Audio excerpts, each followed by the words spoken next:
Resident Evil versus Silent Hill. Which one's better?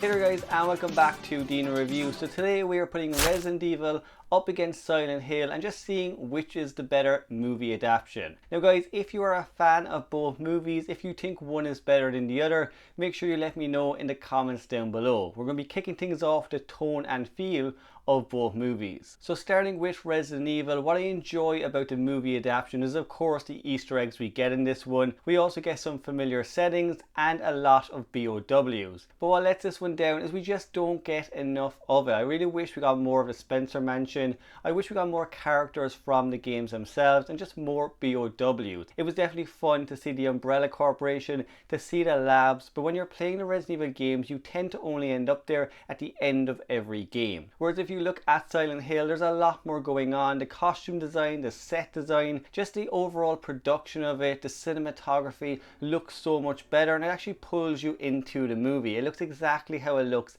in the games. When the sirens go off, when the ashes start falling, you are basically based in Silent Hill. I play Resident Evil more as a game, but just the look of Silent Hill they captured perfectly in this movie. So with that one guys, I'm going to give the first point to Silent Hill. Next up, we're going to look at the characters of both movies. Now with Silent Hill, we follow a woman searching for her daughter and her husband searching for his wife and child. I definitely enjoy the characters in Silent Hill. I enjoyed following their story, but I never really got pulled in. I didn't connect with them as much as I did with the characters in Resident Evil. With Resident Evil, the characters are much more like the actual game characters themselves. There's a mystery they're trying to solve. They're trying to figure out what Umbrella was up to and why the outbreak occurred. As well as that, we follow Alice, who really doesn't remember anything about the events leading up to this outbreak. And what I liked about her character is the audience is there with her. You go on a journey with her character because you don't really know what the hell is going on either. Now, she is also a badass throughout the whole movie. She does kind of end up more like a superhero as the sequels went on.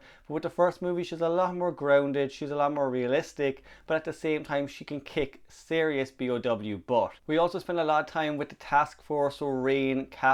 The first 40 minutes of the movie is really just a lot of character development and really getting used to these characters. So when the outbreak really goes full shift into gear, when things start hitting the wall, you care about what's going to happen to these characters. So with that one guys, I'm going to give the second point to Resident Evil. Next up, we're going to look at the creatures and the villains of both movies.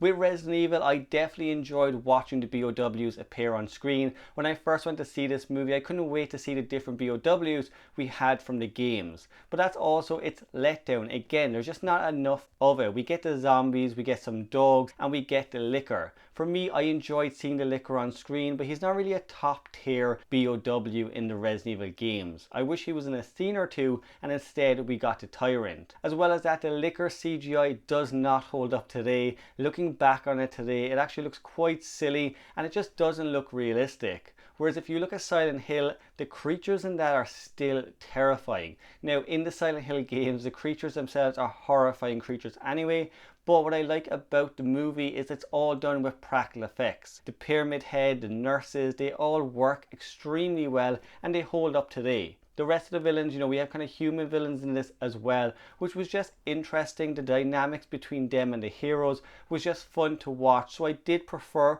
all of that a lot more. So with this one guys, the villains, the BOWs, the creatures, I'm going to give the third point to Silent Hill. We're also going to look at the story of both movies. Now with Silent Hill, as I said, I didn't really connect with the characters too much. I did enjoy the story for sure. I enjoyed kind of how this character went to Silent Hill and how it slowly engulfed her. Just like the games, you do feel like you're trapped there with her, but there just wasn't a lot going on.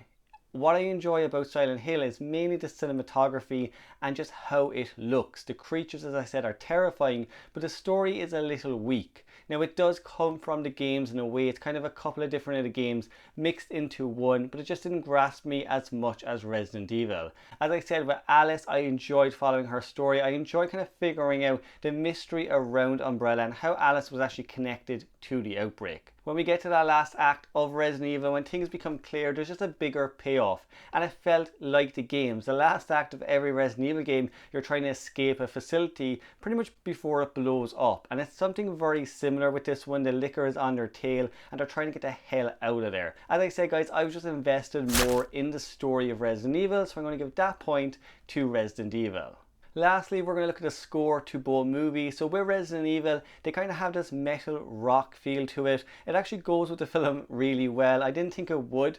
So it comes from Marilyn Manson and it just kind of complements the movie throughout, because they have this action horror element. When those action scenes actually get kicked up a gear, the music comes in and it just makes it all the more better. Now with Silent Hill, they actually take music from the games themselves. It is at times maybe remixed or just remastered slightly, but I loved it in the movie. Again, what is great with the Silent Hill film is it drags you in and it makes you feel like you are in the game. That worked really well in the movie. The score fits perfectly, obviously because it comes from Silent Hill, but for me I just connected with that a little bit more. So that final point I'm going to give to Silent Hill.